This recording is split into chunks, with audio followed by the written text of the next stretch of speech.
again, wonderful job holding that. Thank you so much. It is such a tremendous honor to speak here today. I would first like to thank all the people who have made this conference a possibility. To the AHI leadership for inviting me to speak, and for all that they have done for me.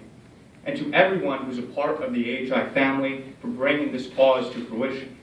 I also have the extraordinarily good fortune for having my parents attending this conference. And though I know that they are proud of me for all that I've done, I would like to acknowledge how proud of them I am for all they have overcome and how much they have achieved despite the obstacles they face. Being able to address this remarkable audience is particularly touching because, looking at this honestly, my journey to this stage is very unlikely.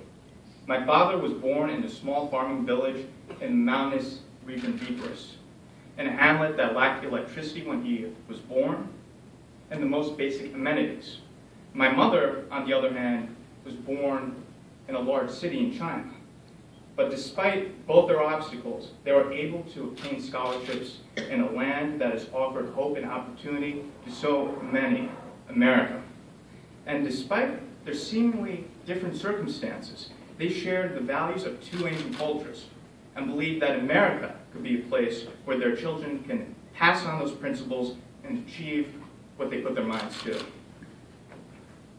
Today, we gather to discuss the future of Hellenism. We have heard from a wonderful variety of people discussing the promotion of a variety of civic and religious initiatives, from the creation of church-sponsored programs to charter schools.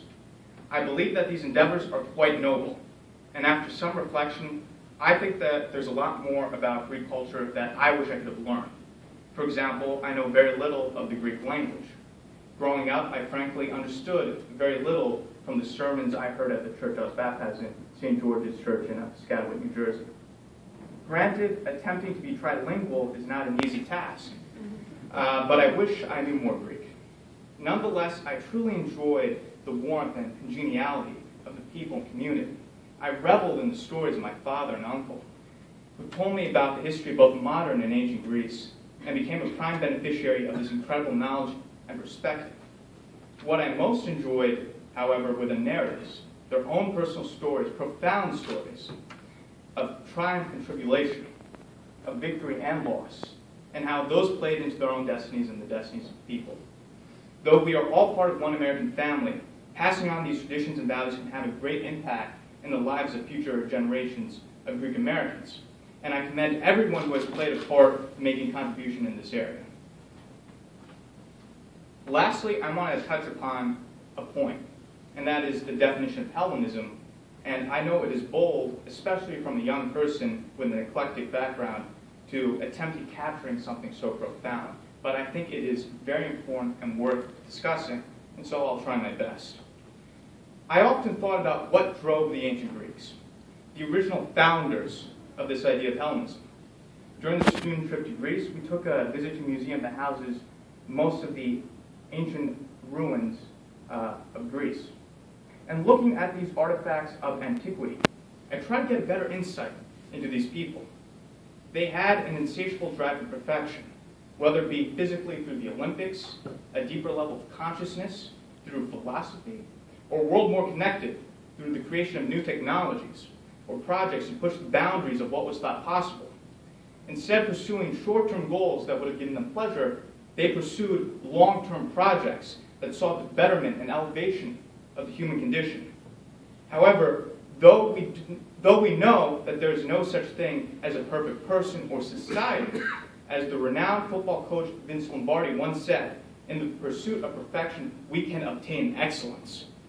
And that is what I believe is the core of Hellenism, the idea of human excellence, that we can rise above our most base emotions and embrace good behaviors, excellent behaviors. And this is something that has been discussed by many speakers, including the ambassador. I'm very happy about that. And this is something that I've thought about quite a bit myself. Why is excellence important? What is the fundamental reason for embodying it? Currently, to fulfill a science requirement, I'm taking a geology class. I've not learned anything about rocks since grade school, but it did remind me of an analogy that has profoundly influenced my outlook and shape my life. I was always curious about what differentiates a rock from a diamond. A rock becomes a diamond through enormous heat and pressure, and in the process it is sculpted into a diamond, a gem of incredible value. Similarly, leaders in any industry or field sculpt their character through enormous demand and commitment, and in the process grow as people and are able to give back to society in a greater capacity as a result. Life as a leader is not easy, and not every moment is a happy moment, but I do believe that one gets an even greater benefit, that of profound fulfillment in knowing that we have lived our lives in a way that not only serves ourselves, but serves others, and that we have become the people that the universe, or if I may use the word, the Creator, intended us to be. And to clarify, anyone can be a leader. It does not need a fancy title, degree, or some public office to be a leader or exercise leadership in their own lives. Rather, a leader is someone who is committed to ideals, values, and causes larger than themselves, and whom are constantly working towards their full potential, whether it be as an outstanding parent, business person, politician, or organizational head. The ancient Greeks exercised this type of leadership, constantly exceeding their own expectations, and in the process giving so much to the world that we are still reaping the benefits 2,000 years later. We can all learn from their example and attempt to incorporate their core philosophies into our own lives. Therefore, Hellenism is much more of an ideal than simply a race, just as being an American is much more than a compilation of cultural stereotypes. Being Greek does not mean one automatically embodies Hellenism.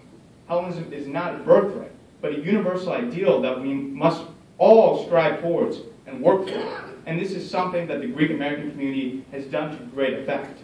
Despite originally entering into America as immigrants, with little background or education for the most part, the Greek American community is now one of the most prosperous groups in the United States. And though I am hopeful that our great work will continue, we must make sure that increasing prosperity does not lead to increased complacency, and that the fourth generation of Greek Americans is just as driven as the first. I'm reflecting on my identity. I really truly believe my story is in many ways part of the larger Greek American story, as well as the larger American story.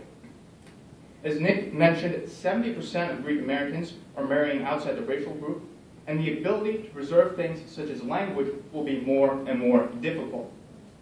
That being said, to only preserve the words, but not the language of values and ideals, will be a very hollow victory indeed. If we can incorporate narrative, history, values, and the fundamental idea of human excellence, as well as customary traditions, then I have no doubt that the legacy of this community will still be burning brightly in decades and centuries hence, the same way that the legacy of the ancients still influences us today. Let us work together to secure this future. Thank you, God bless.